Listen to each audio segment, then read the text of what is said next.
Oftentimes, the scale ends up growing as I'm sort of starting out with this small little sketch or drawing on a napkin.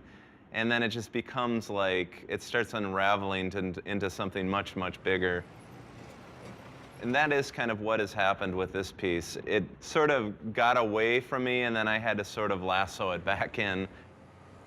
It's a massive 10-foot 3D painting, which is actually built in 4 sections. So there's a front section right here, and then there's a middle and 2 sides, and they interweave in together, they sort of lock in together. It's interactive in the sense that, you know, people can really see that there's things that would otherwise be hidden, like a UPS truck.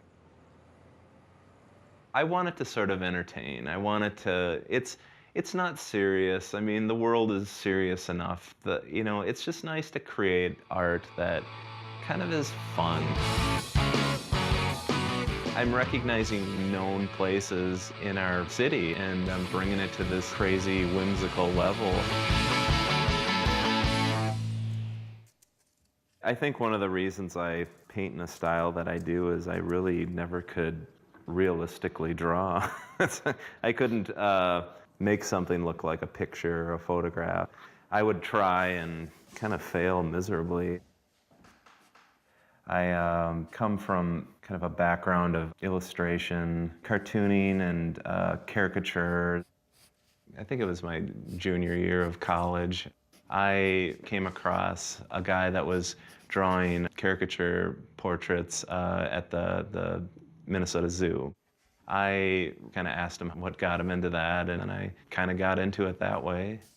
You know, as a illustration major, it was really nice to be able to apply my major in some way, even if it was just doing just live drawings of people, you know, for a couple dollars here and there. And then one thing led to another, and then canvas started to kind of get a little boring to me, and I kind of wanted to push the boundaries of different work surfaces. You know, the first thing that really I started kind of playing around with was plywood and painting on a plywood surface. It was kind of like I had no idea what I was doing. I had no clue, but, you know, I just thought to myself, I kind of love to see some sort of three-dimensionality to it, and how would I pull this off?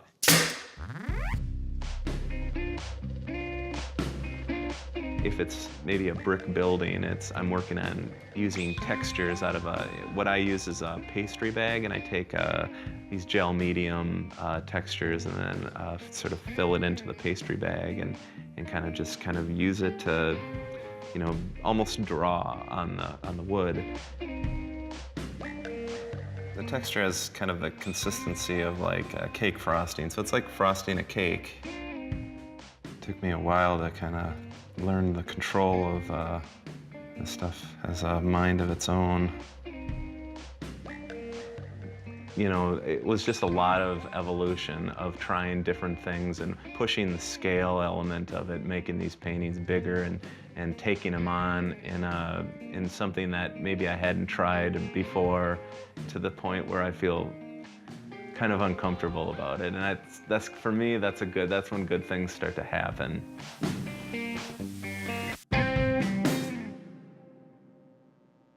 It's really weird for me how popular the art has become. I almost feel a little bit embarrassed by it. It's not something you plan a career to do.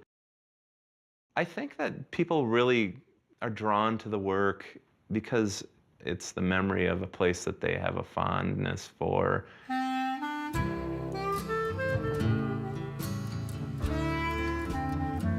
You know, something like Mancini's, like people that have this fondness for Mancini's, they see the facade and they see how it's all lit up, and they just make this connection to these memories. I'm looking for something that has this sort of fantastically unique feel about it.